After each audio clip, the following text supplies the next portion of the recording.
I'm going to call the hearing to order, and before I recognize myself, I want to mention a few things on this week's activities and schedule.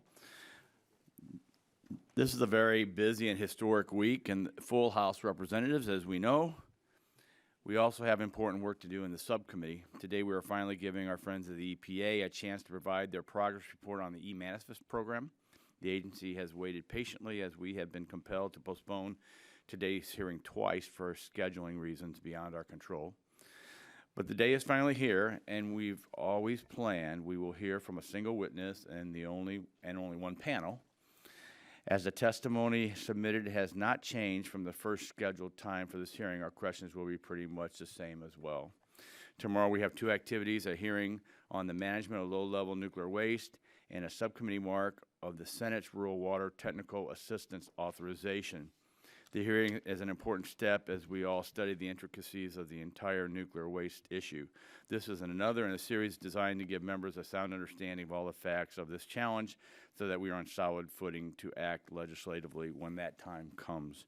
Finally, at the request of Mr. Pallone, we will give subcommittee members a chance to vote on the Senate Rural Water Technical Assistance Bill. This is the bill we had a hearing on last week and which passed the Senate unanimously. If we can see clearly to pass it without amendment on a strong bipartisan basis, we can make it into law. And in doing so, we must thank subcommittee ranking member, Mr. Tonko, and our vice chair, Mr. Harper, for their leadership in getting us this far on the rural water technical assistance. To my knowledge, there is no substantive opposition to the bill, and most, if not all of us, look forward to helping our constituents by advancing the bill to the President without amendment. I am proud of the subcommittee members. We work hard in the subcommittee in a bipartisan spirit. We have much work left to accomplish in this Congress, so I'm glad members are willing to maintain this consistent level of effort to achieve that. And I just wanted to make sure that we started understanding that we're pushing it pretty hard on the subcommittee. So with that, I'd like to recognize myself 5 minutes for an opening statement. The subcommittee is in order. This morning's hearing focuses our panels on EPA's implementation of the electronic program to receive, store, and make publicly available manifests of hazardous waste. Creation of this system has been something that EPA, the regulated industry, and the environment advocacy groups have supported for quite some time as a way of modernizing this carbon-copied, paper-clogged system that's currently in place. 3 years ago, enthusiasm was high for taking this Solid Waste Disposal Act requirement into the 21st century.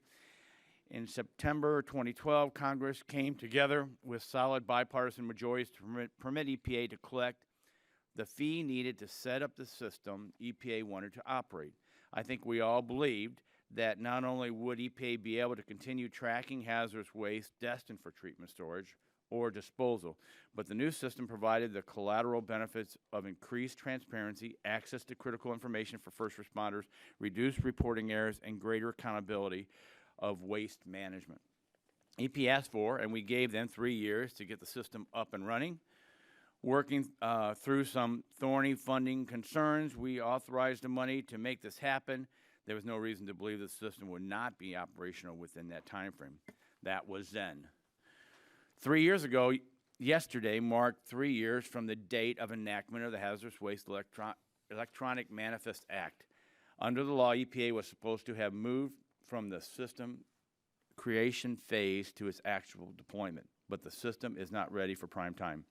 Moreover, while the EPA has been given $7.4 million to get this system going, $1.4 million more than the Congress authorized through fiscal year 2015, the President's fiscal year 2016 budget request now calls for another $7.4 million to finish building the system. Yet, because the law assumed EPA would have the system working by now, the law's authorization has expired, and its user fees are unavailable until the electronic manifest system is working. We all know there isn't spare federal money lying around, and it is easy disqualifier for further funding if there is not a current authorization. If this system is going to survive, it's up to the agency to help us get to the bottom of what is going on here, and if merited, make the case to others that e-manifest launch needs further authorization and more funding. I know EPA hasn't been sitting on its hands the last 3 years, but we need a full accounting of what it has been doing and what still needs to be done. Ultimately, we need to know why it's taking so long, why it's costing so much, and if the EPA gets its requested funding, will this system actually be usable? I welcome our witness from the Environmental Protection Agency, Barnes Johnson. I appreciate your coming here to share your experience and the insight on the agency's efforts. We are glad that you are here and hope you will see us as a partner in trying to make the system run as well. I will now, seeing if any other member on our side wants any time, seeing none, I now yield back my time and yield to the ranking member, Mr. Tonko, for 5 minutes. Thank you, Mr. Chair, and good morning. Thank you and welcome, Mr. Johnson, for testifying before the committee this morning. I believe we all agree that an electronic system for tracking hazardous materials will promote greater safety, more accurate record keeping, and certainly lower costs. The agency appears to be moving forward steadily to meet the requirements of the 2012 legislation and to get the system up and running.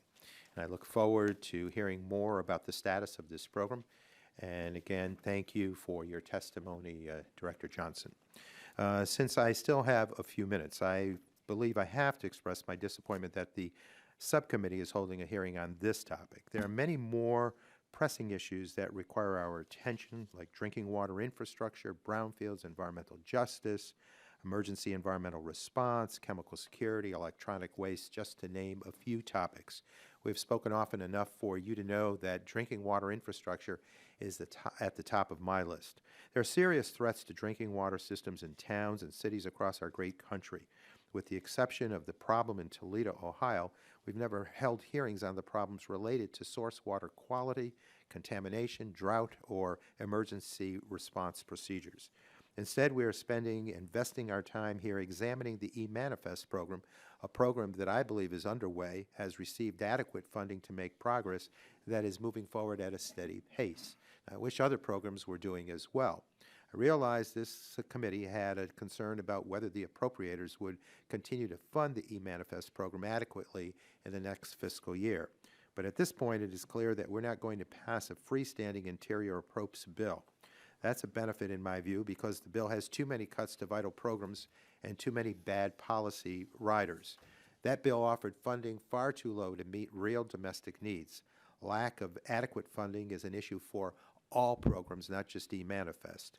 The proposed Interior Appropriations Bill cut more than $700 million as compared to this year's funding for EPA. Much of that comes from the state and tribal assistance grants, money that goes to the states and to local governments to ensure that we have clean air and have clean water. The Appropriations Committee proposed a cut to the Drinking Water Revolving Loan Fund of some $150 million. That's compared to this year's funding. It is $429 million lower than the President's request. This cut stands in stark contrast to current infrastructure assessments and to what we've heard from witnesses about the needs of water utilities at the two hearings we did hold on drinking water technical assistance programs. We should be exploring solutions that will help public water systems that are struggling with the tremendous backlog of work. Continuing to provide clean, safe, affordable drinking water to everyone in our nation is essential for public health for a given purpose and for economic prosperity. There is very little time left in this first session. There are challenges common to all of our districts. e-Manifest does not come close to being on that top of the list.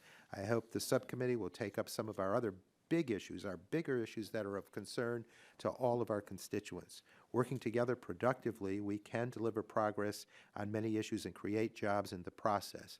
Members on our side of the aisle are anxious to do that, and with that, I again thank you, Director Johnson, for appearing before the subcommittee today.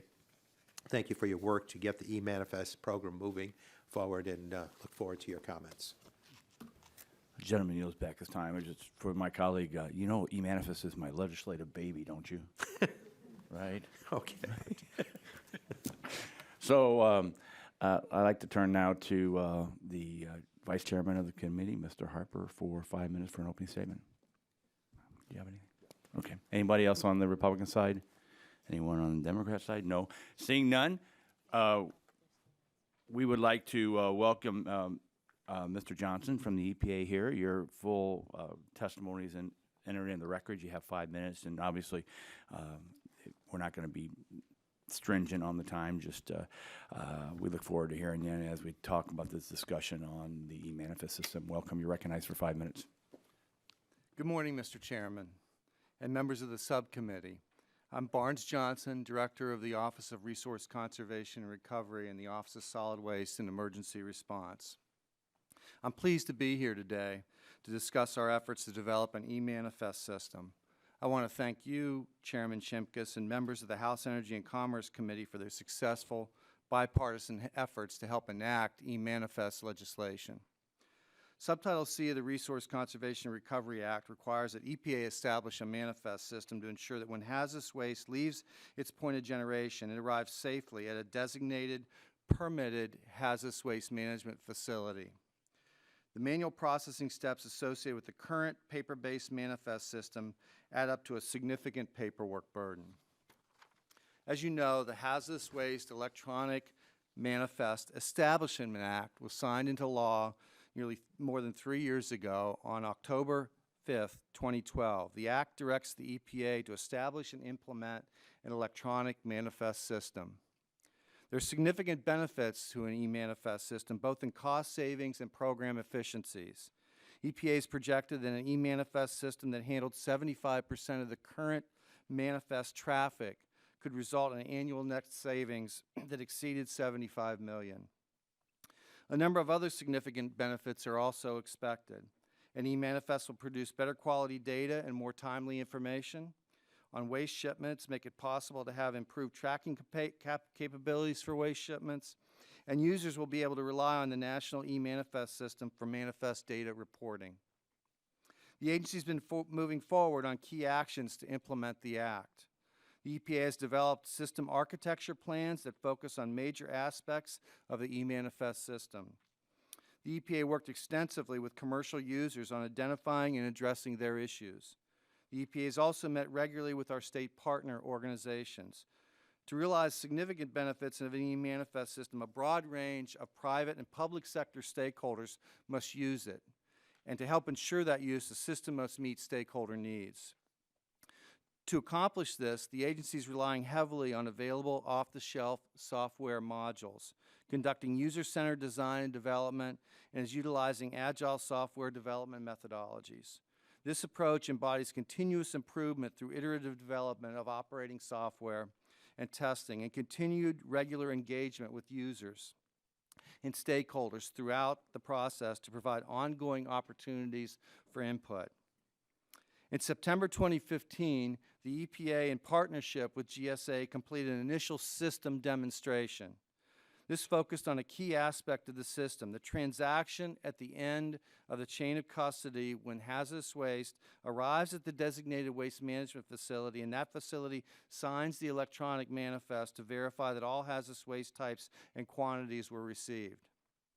Getting the system to properly electronically execute this all-important manifest transaction was an important first step for us. The EPA worked with several industry users to complete this initial system functionality. The agency will add more functionality in an incremental manner via modular contracting strategy. Research has shown that using this type of lean startup methodology with agile techniques lowers the cost of current and future system development by addressing uncertainties sooner rather than later.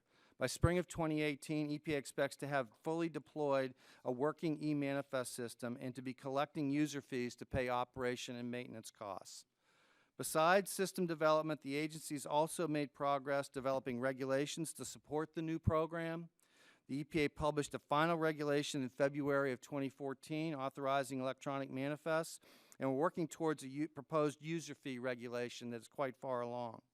In addition, the e-manifest advisory board was established in August when EPA submitted the charter to Congress.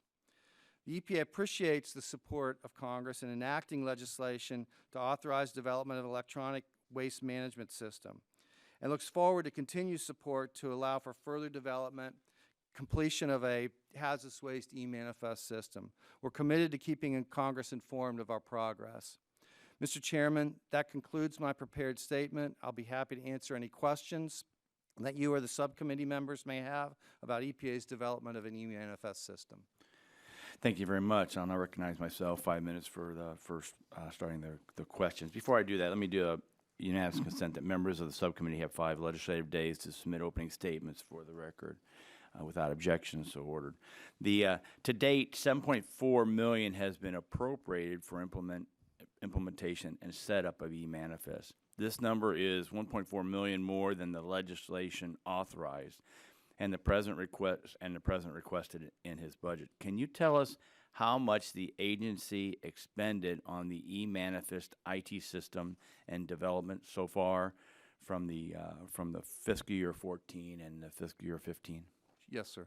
So we have spent $2.5 million of the $7.4 on system development activities.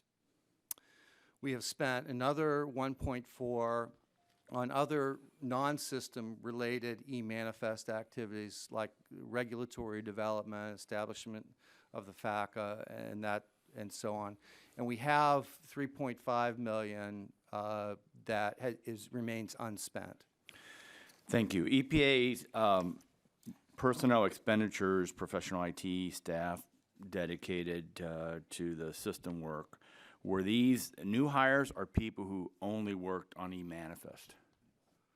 Okay, so we have 8 FTE that work exclusively on e-manifest, and they are a combination of new hires and people that that had worked at EPA for some time.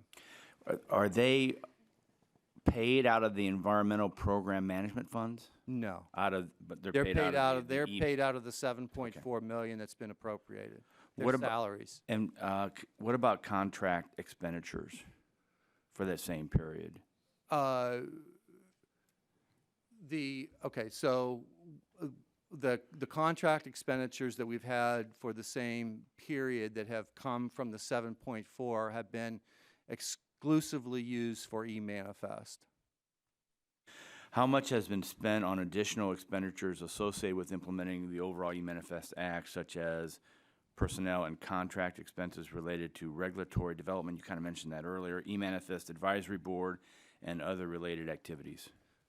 So we've spent in total both personnel costs and other related costs with contractors on those 2 categories of $1.4 million. And these funds all came out of the They all came out of the appropriated dollars. Okay, great. For e-manifest specifically. As I understand it, EPA has 4.9. Well, that's a different number. You're saying there's 3.5 million left in your Yes, sir. response, At the beginning of the fiscal year, yes, sir. right? How much of that? So that means I'm trying to get my math right here. Yeah, this is. How much of that 3.5 million was spent on personnel and contract expenses related to regulatory development? Okay, so I'll go through the numbers again. So we've been appropriated 7.4. Right. So 2.5 million of that has been spent on system development. 1.4, and that includes both personnel and contract costs. 1.4 have been spent on non-system program-related expenditures, leaving 3.5. Great. So a total of 3.9 have been spent to date, and a portion of those expenditures are for personnel, and a portion of them are for contract costs. Very good. How much of the appropriate funds are currently well, I got that answer. Yeah. Currently unspent, and what are EPA's plans for them? Okay, so there's currently 3.5 that was unspent at the beginning of the fiscal year, and we have a lot of work ahead of us to do. So that 3.5 is going to be used for a variety of system development activities. Our next, as in sort of outlined in my written testimony, what we're really focused on right now is developing what in the IT world they call a minimum viable product in March. So our initial expenditures out of that 3.5 are going to be focused on delivering that minimum viable operating system by next spring. Thank you very much. Mr. Pallone, do you want to do an opening statement? Sure. The chair recognizes Mr. Pallone for 5 minutes. Thank you. I know we try to start at 15 minutes later, but it doesn't always work out. So, thank you, Mr. Chairman. Mr. Chairman, unfortunately, this hearing is one more in a long line of hearings that focus on small issues, while large and pressing issues remain unexamined and unaddressed. Our failing drinking water infrastructure, the backlog of Superfund sites in need of cleanup, and the backlog of brownfield sites in need of redevelopment are just a handful of items this subcommittee should be focusing on. These issues are important to the American people, to public health, to the environment, and to the economy. But the Republican majority on this committee is simply looking at the periphery. Last week's hearing focused on the small pot of technical assistance funding for drinking water systems, but not the big pot of infrastructure funding. Today's hearing focuses on a small pot of money to establish a hazardous waste manifest system, but not the funding needed to clean up sites contaminated with hazardous waste. And tomorrow's hearing will look at low-level nuclear waste, but not in service of real solutions for the large stores of nuclear waste putting communities at risk. And that is just in this subcommittee. If we look beyond, we see repetitive hearings to attack Planned Parenthood and women's health and other rehashing discredited legal arguments against the Clean Power Plan. This great committee should be holding hearings on climate change, on drinking water, on brownfields, and more.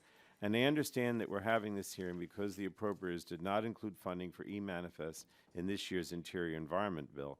But if members were to examine that bill, you'll see that the appropriators have cut funding for all sorts of important programs with bigger price tags and bigger impacts than e-manifest.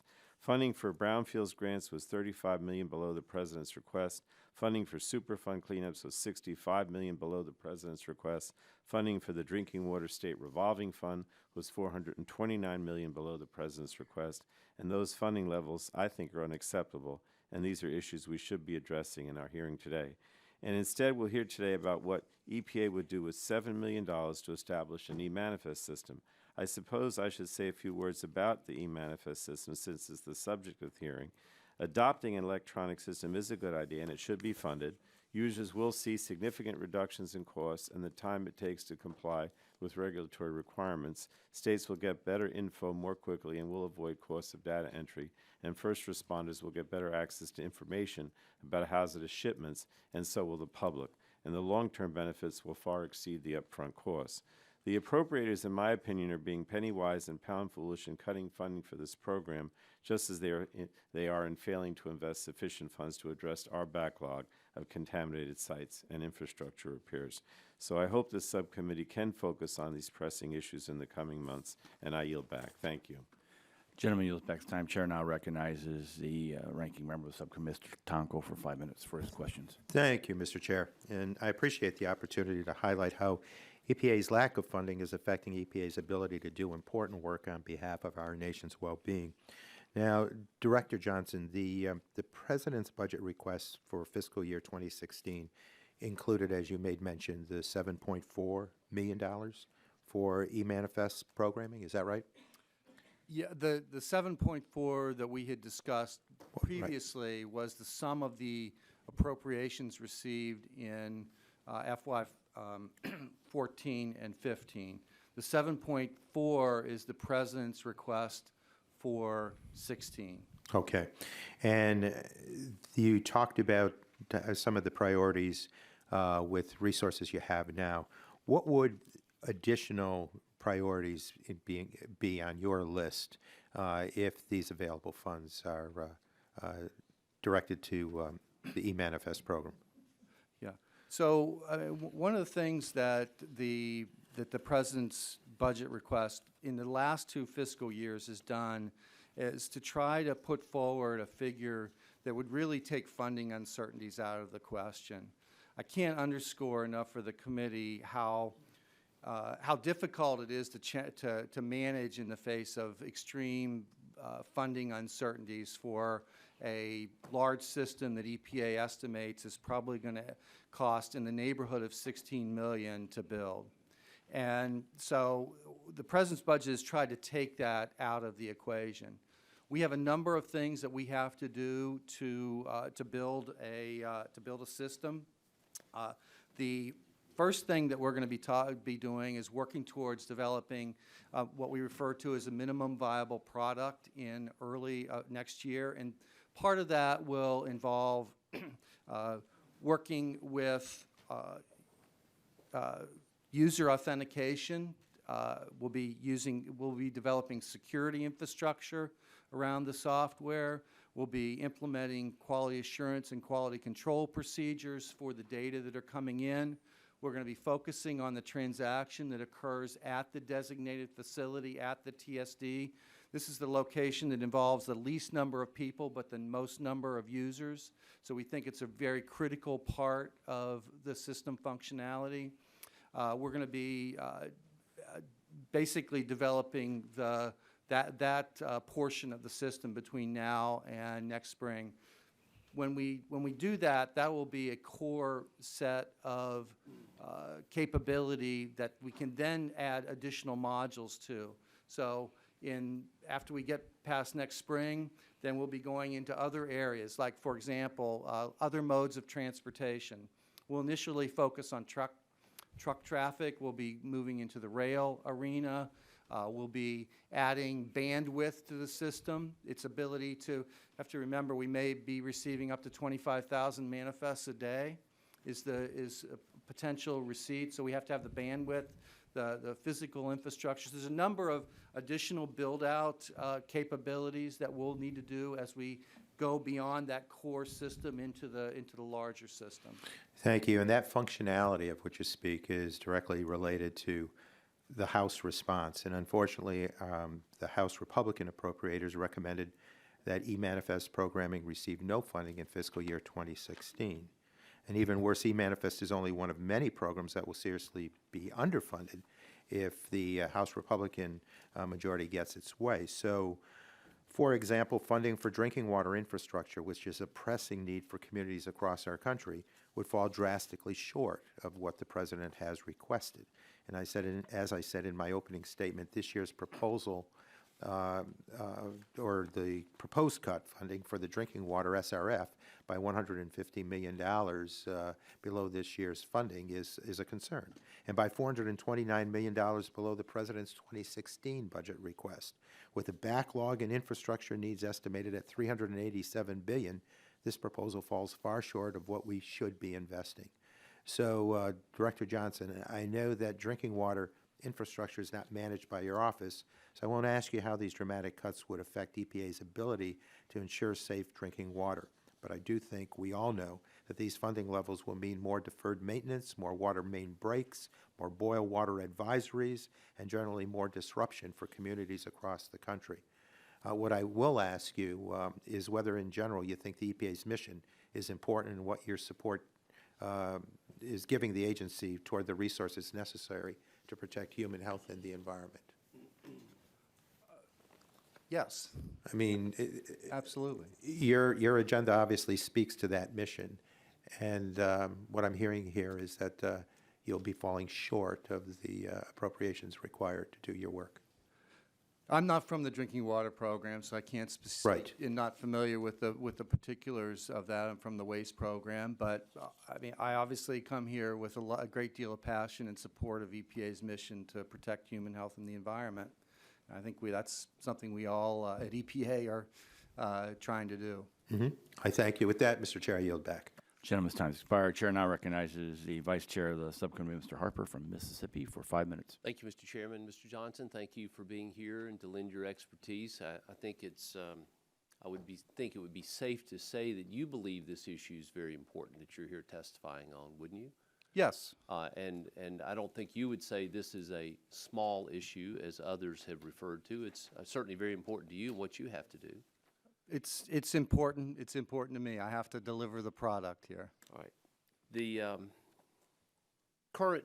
monitoring current paperwork that you have on manifests, how many items are done each day? How many new, when you have a transport done, how many are you having to monitor and track right now just doing your regular paperwork? Okay, so the manifest system, the way it operates now, there are somewhere on the order of 3 to 5 million manifests that are managed in the country every year. And when you're doing that, you're having to also notify local law enforcement, perhaps, or the state authorities when there is something of particular significance, correct? So as part of the manifest system, there is formal notification of the states that occurs as part of the processing of the manifest. And when we move into this e-manifest system, is that going to be a real-time transaction? Is that the purpose of that? So that when it's done, who will have access to that? So the way we are thinking is at the moment is that it's going to be very similar to when you have a package at the postal, you send a package to the postal service, go on the web and you can see the last transaction point. We're expecting to have a very similar kind of availability of information to the individuals who have shipped the waste, to the individuals that are handling the waste in transit, to the individuals that are receiving the waste on the end, as well as the states that are at the origin of the waste, where it's transported through, and the end point. All of those individuals should have access to the transaction as it occurs if it's handled through the e-manifest system. And if you're looking at, obviously it's an electronic system, therefore it's subject to cyber attacks, and you have to have that security system built into that. Are you satisfied with the progress that's being made on that at this point today? I am satisfied. We are going to be using the standard cyber security protocols and building to those criteria. We have hired a security expert to join our team recently. So it's an area that I think many who work with IT systems are keenly aware of, and something that we too are focused on. You know, at the heart of this, obviously, is public safety, is how we protect the public during the transport of hazardous materials and solid waste. Right. And so at this point, do you believe that the development of the system is on track? Are you satisfied with where it is today? I am satisfied with where it is today. All right, and there are, of course, $3.5 million remains of that money. How much do you believe will be used of that 3.5 to continue with that system development? I know you have multiple needs for that money at this point that's unused, but what do you, and you said the total cost that you think to get this system up and running was how much? $16 million is our present estimate at the moment. And that's over what period of time? That's between now and April of 18, or spring of 18, when we intend to deliver the system. And that'll be the point in time when we can start collecting fees and recover all of the dollars that have been appropriated. And has every appointment been made of the advisory board? We have established the advisory board, and I would say within the next month to month and a half, we will be notifying the individuals that we have selected for the board. And 3 of those come from the states.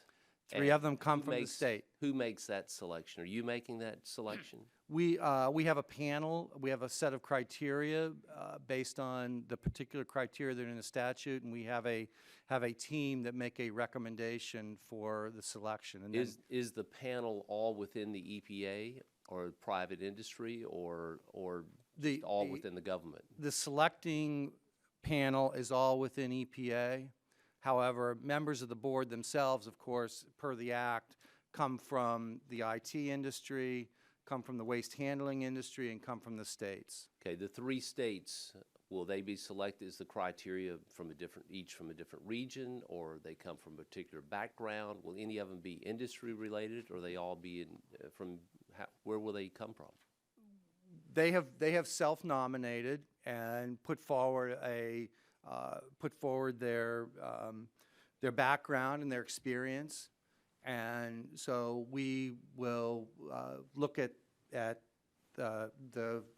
what they've put forward in their application and use that to make a decision about how to, which ones to select. And certainly, geographic distribution is certainly one of the criteria. Thank you. Over my time, I yield back. Gentleman yields back his time. Chair now recognizes the ranking member of the full committee, Mr. Pallone, for 5 minutes. Thank you, Mr. Chairman. As I mentioned during my opening statement, I support the e-manifest program and think it should be funded. Perhaps better tracking of hazardous waste will mean less contamination of our land, but towns and states across the country are already dealing with a large backlog of sites contaminated with hazardous waste and other pollutants, and I don't understand why we're holding a hearing about $7 million for the e-manifest program and ignoring the tens of millions of dollars needed to clean up contamination. The Brownfields program, which has historically received bipartisan support, promotes job growth, protects the environment, and safeguards the health of our communities. However, the funding for brownfields continues to decrease. In fiscal year 2015, EPA received $80 million for the brownfields program, $5 million lower than the requested funding level. For fiscal year 2016, the President's budget recommends an additional $30 million for a total of $110 million. However, the appropriators have recommended only $75 million for the brownfields program, even lower than the funding level enacted in fiscal year 2015. So, Mr. Johnson, am I correct that these funding levels fall far short of what was included in the President's budget? Yep, Mr. Pallone, I am, of course, the director of the EPA's waste programs. I'm not with the Brownfields and Superfund program, but my understanding of the information that you just expressed is consistent with my understanding.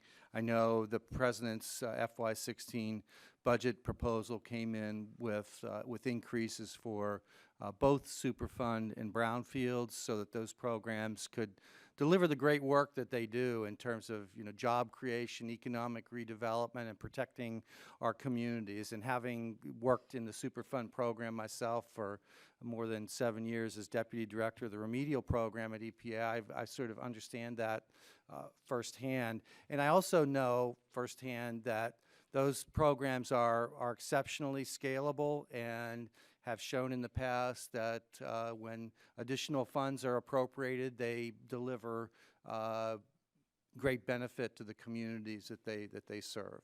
Well, thank you, Mr. Johnson. Let me ask about e-manifest. If EPA does not receive funding for this work in fiscal year 2016, will development and implementation of the system be delayed? If we so if we don't receive money in FY16, that it will certainly jeopardize the velocity with which we can go forward.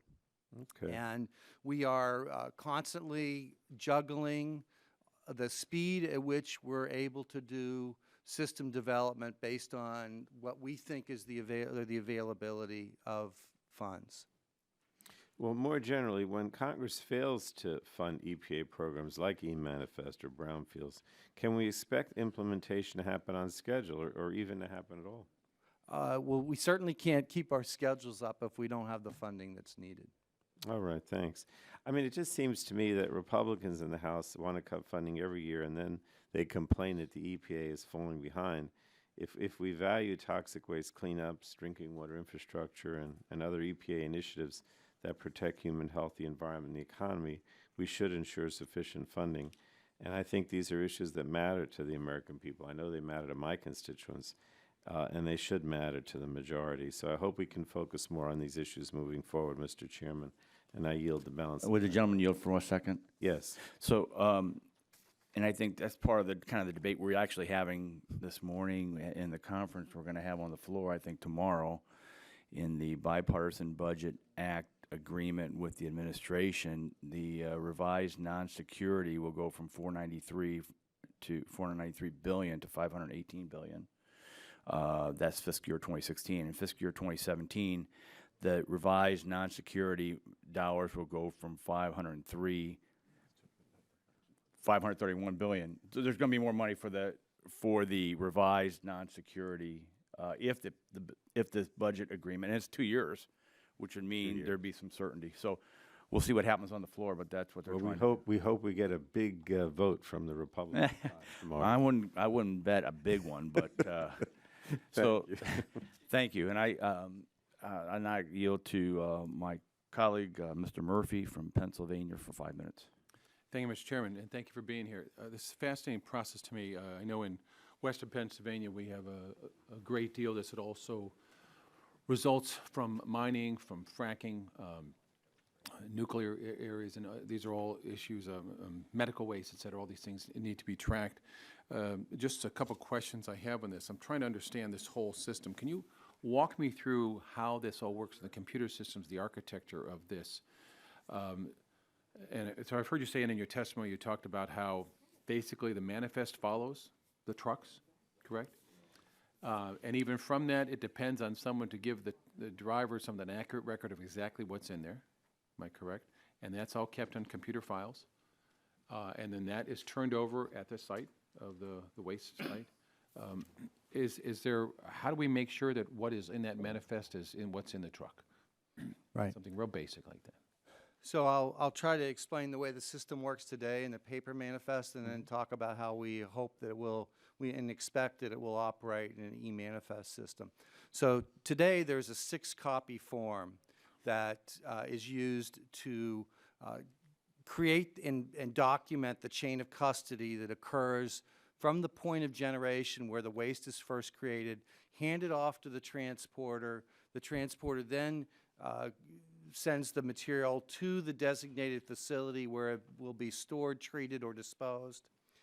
And then that form is sent back to the generator so that the TSD at the end, the designated facility at the end, confirms that what the generator thought they sent to them actually made it. And this is what you're saying can be up to 700,000 hours of paperwork. Pardon me? This is where, and you say that could be up to 700,000 hours of paperwork. It's pretty burdensome. Yes, yes, absolutely. And there's a couple of copies go to the state where the generator is, the state where the receiving facility is. So that's how the paper manifest works today. The electronic manifest, this transaction will occur electronically. And so it will occur on mobile devices, perhaps, and there'll be, again, a chain of custody that occurs. EPA has a system called we refer to as the Cromer rule, but it basically is a system of user authentication that ensures that the person who signs the electronic device is actually the person of record. So we'll follow the exact same process that occurred. Now, all those things in place so that, I mean, this is supposed to have been up and running a couple weeks ago. Are all the elements in place, or is there a specific list of items you have that still have to be done? And let me add to that, because we've had an Energy and Commerce Committee, a number of hearings on other electronic systems that were supposed to be up and running, and they weren't, and because the bugs were not tested before it was fully implemented. So I need to know, you can give me a list of some specific items yet to be ready, and then is EPA going to test this and do a test run of this too? Okay, yeah, all great questions. So the system is not up and running. We do have a key portion of the system that is up and running that we developed and got going that relates to that final transaction where the TSD confirms that what they received actually is that. So we have that piece, but we have to do the build out for the rest of the system. And so there's a number of pieces there that we have to work on. The transaction at the generator, the transporter. We have to have a system for paper processing.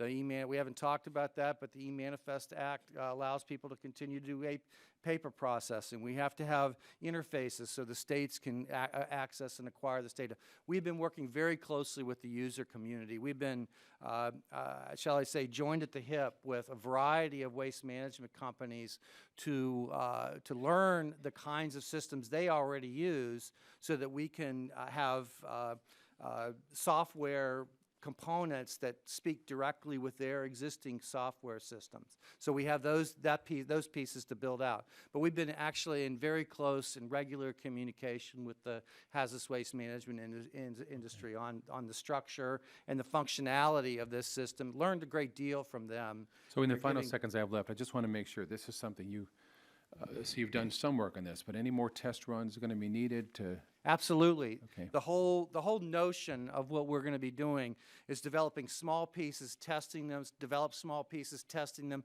getting them out to the user. You know, one of the reasons why IT systems have failed in the past is that they're sort of really done in apart from the user community.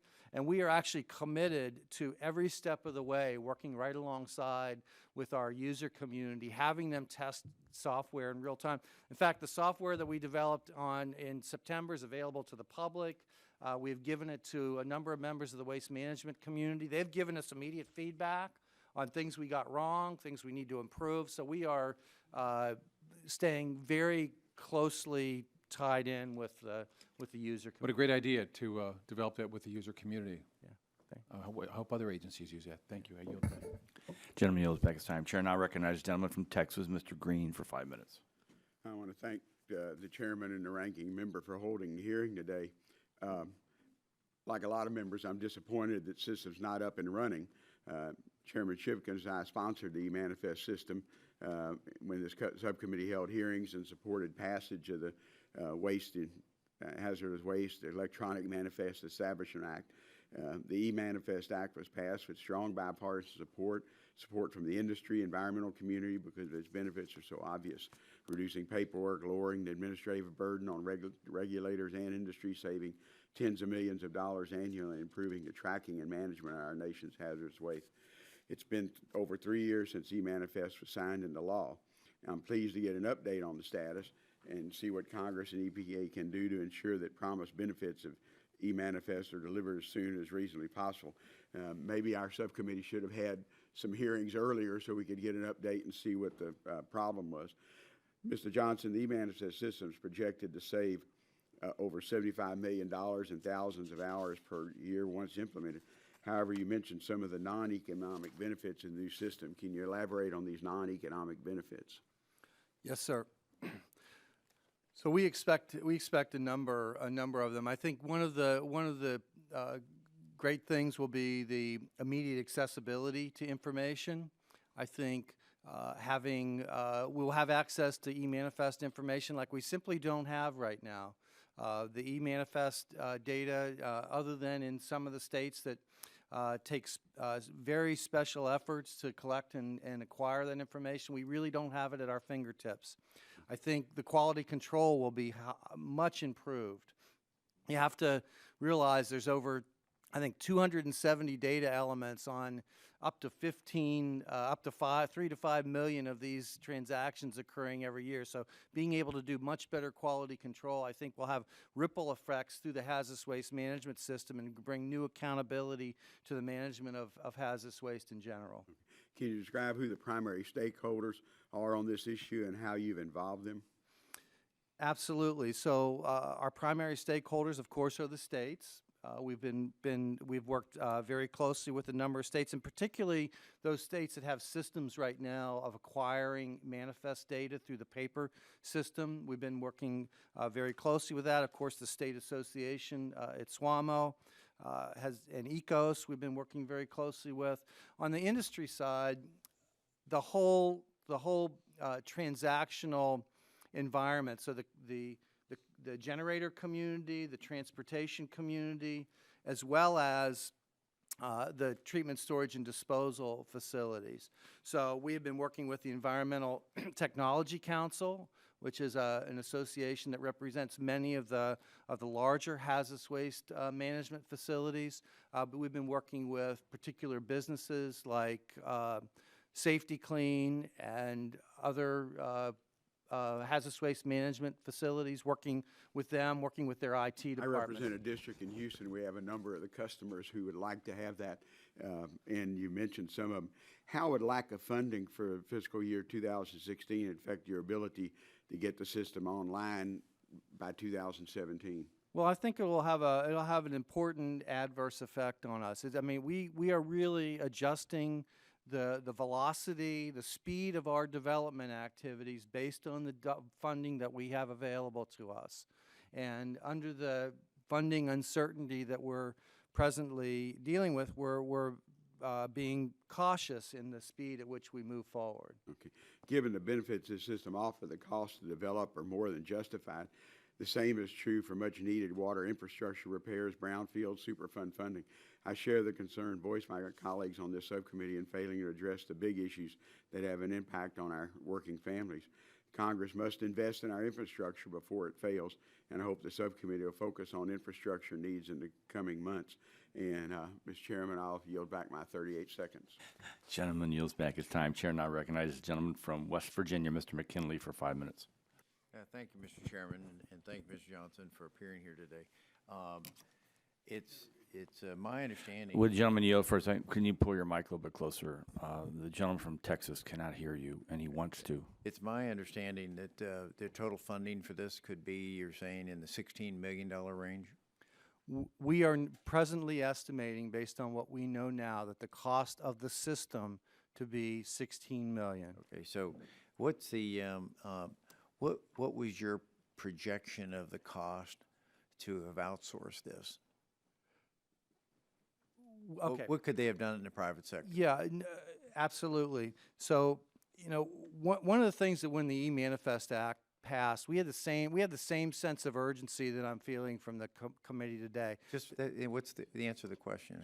What do you think the outsourcing would have cost if you had done it with private sector? We don't know. Someone decided to do this in-house without having an No, idea the first thing that we did, the very first thing that we did was we went out and talked to every individual that had systems like E-Manifest. So the knee-jerk reaction, go talk to FedEx, talk to Amazon, talk to IBM, talk to all the big companies out there, the Postal Service. Okay. Go talk to I've these got folks that several track things. We questions, went and Mr. talked to Johnson, all of if them. I could recant it. I'm concerned about this time because this was passed in 12 and it's 3 years later, and you're saying it may not be finished for 2 more years. So I think we got an issue here overall, whether it was good judgment or bad judgment as to try to do it in-house. And I think the GAO came out in its own report, has been very concerned about the use of in-house IT work right now with numbers of cancellations. So We're not gonna especially be doing if it I could- in-house, if I could sir. Go back, I've only got 5 minutes. Okay. So Mr. Shimkus asked Mr. Rosinski back in 2012, how long do you think it's going to take to do this? And she said, if we use very conventional procedure approach, typically in the 12 to 18 months. That's 12 to 18 months. We're 3 years later, and you're saying it may be another 2 years to go. So was she wrong? I believe she was responding to the length of time it takes to get a contract in place. When we too will be using, we are going to be using, we're not going to be doing this in-house. We're going to be using contractors. Implementing rules on that as well. So let me go a little further. I think you got a problem. It could be overfunding. It could be maybe just incompetency, perhaps, in taking this thing on. Because I don't know who your qualifications are people that are writing your specifications for this. Are these people that have failed on others? But are you using tech stacks? Excuse me, sir? Tech stacks. Yes. Are using them? What? Wait. I'm not sure Okay, it's an OMB program for software development. It's a certification program? It's reviewing the status, monitoring, scheduling of development of software like this. And I'm just curious, you're not familiar with, so you're apparently not using it. And OMB has been recommending to the IT department that they should be using this, and it sounds like you're not using it. The other thing that I think, in answer back to Congressman Murphy's comment, I didn't hear you use the term IV&V for independent verification and validation as a way to check for issues as you go.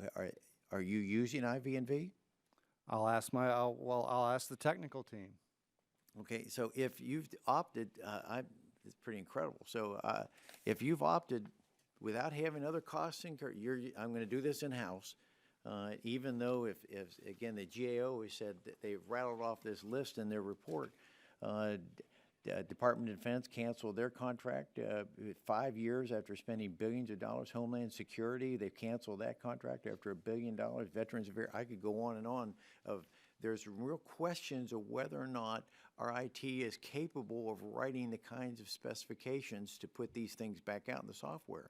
And that apparently they seem to be recommending that we consider using outsourcing. And I don't hear, you've already acknowledged you had no idea what the outsourcing cost could be, but you decided to do it in-house. No, we are outsourcing this work. I thought you said you were doing it with 8 people on your staff. We of course have internal staff, but we're also outsourcing the work using modular contracting strategies, agile development. That's what we intend to do. If you're at, Because- what do we have? I'm running out of time here. So in the future, if this has been going on for 3 years, where are we going to be able to get some monitoring of this to see some mileposts that we're getting something done in a time frame, and how the costs are being incurred with this? Where's the transparency that we were supposed to have? We are prepared to be very transparent. In 3 We talked years, about it the hasn't- initial. We haven't got it yet. Pardon me? This is the first report we've heard from you in 3 years.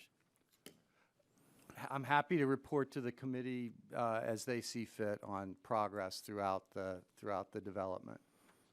Mr. Chairman, I yield back. Gentleman yields back his time. Chair now recognizes the gentleman from Texas, Mr. Flores, for 5 minutes.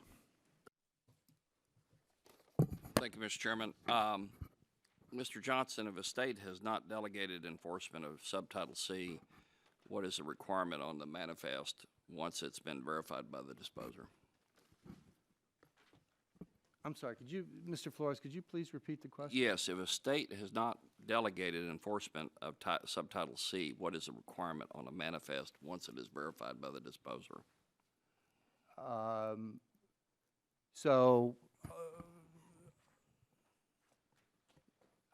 think I'll have to get back to you. Okay, well, I hesitate to respond under the record on a complex state authorization issue, so I Okay. will get back Ask to you you on that. to provide that answer for the record.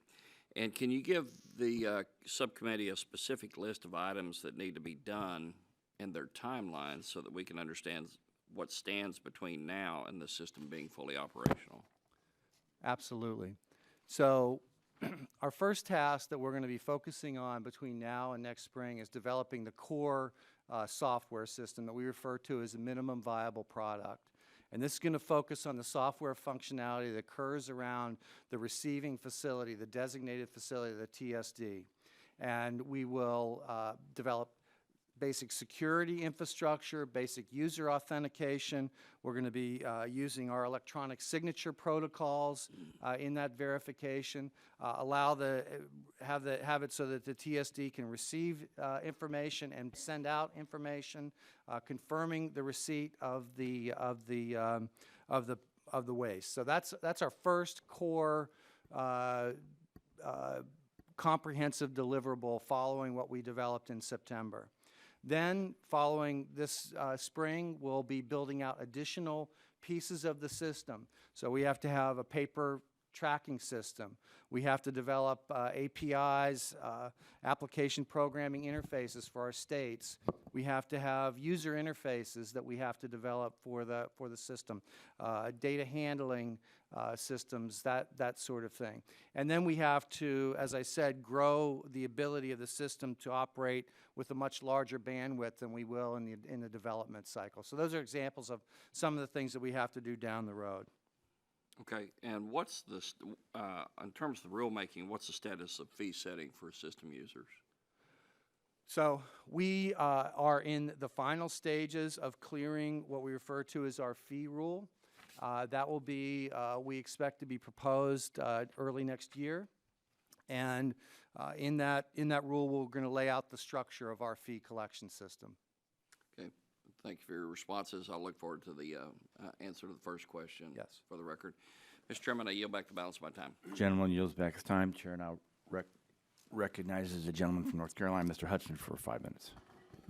Thank you, Mr. Chairman. Thank you for holding this hearing today, which is allowing us to be updated on the implementation of this important program.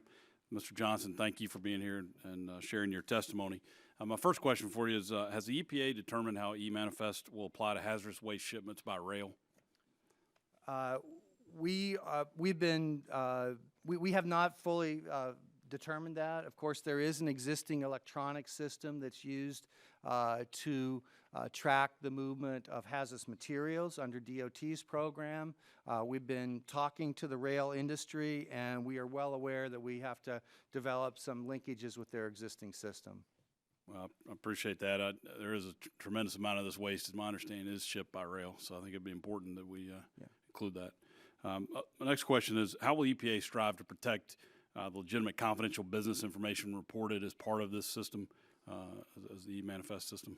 Yeah, this has been an issue for us, and one that we grappled in our 1 year rule. And our EPA's thinking at the is that one of the, I think, key tools that we're going to be using to handle confidential business information is that, other than the parties that are directly involved in the transaction, we're going to have a 90-day delay period before we make the manifest information publicly available.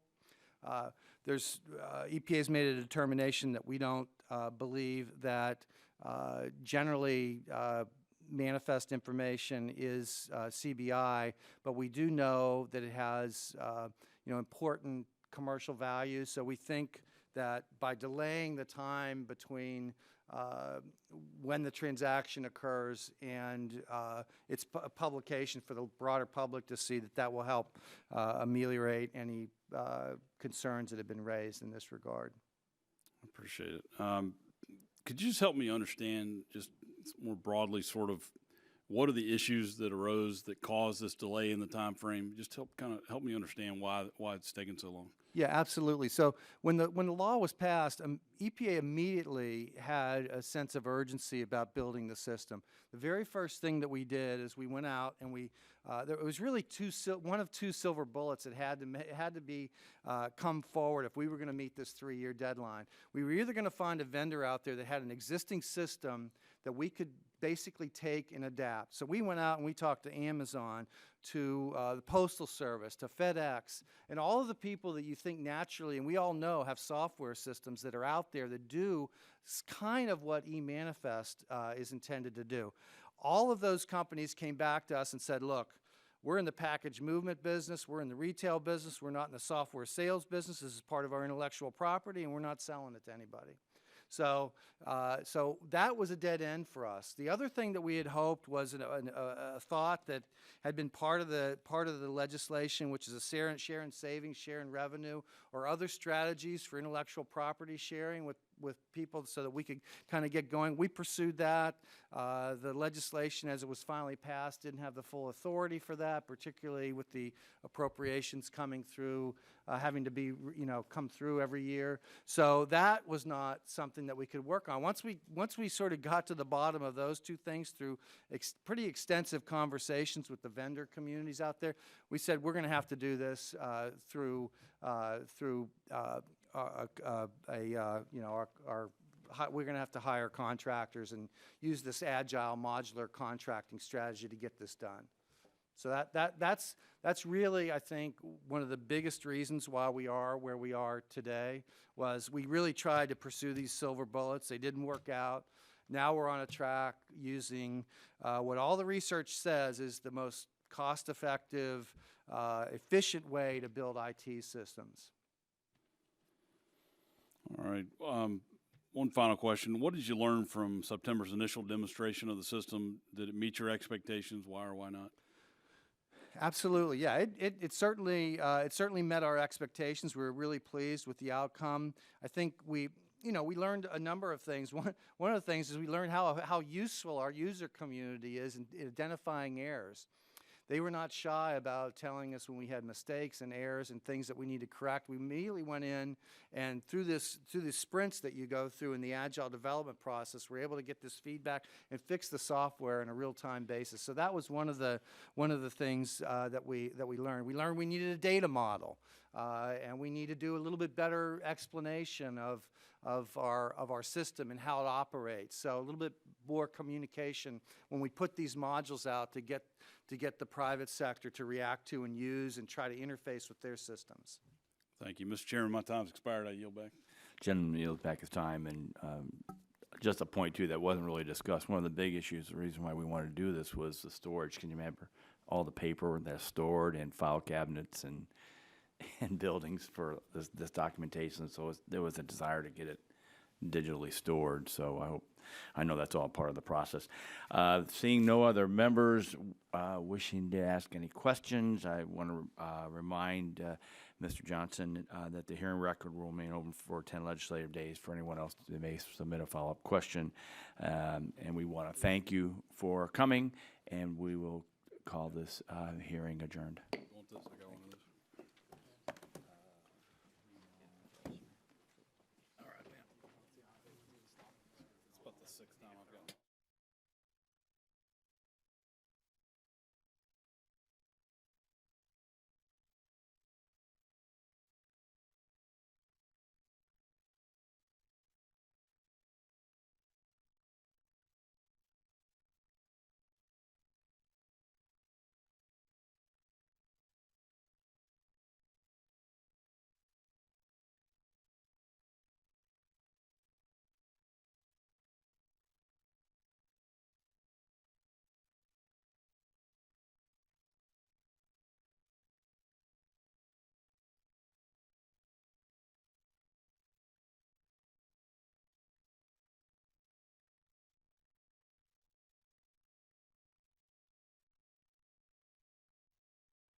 Thank you.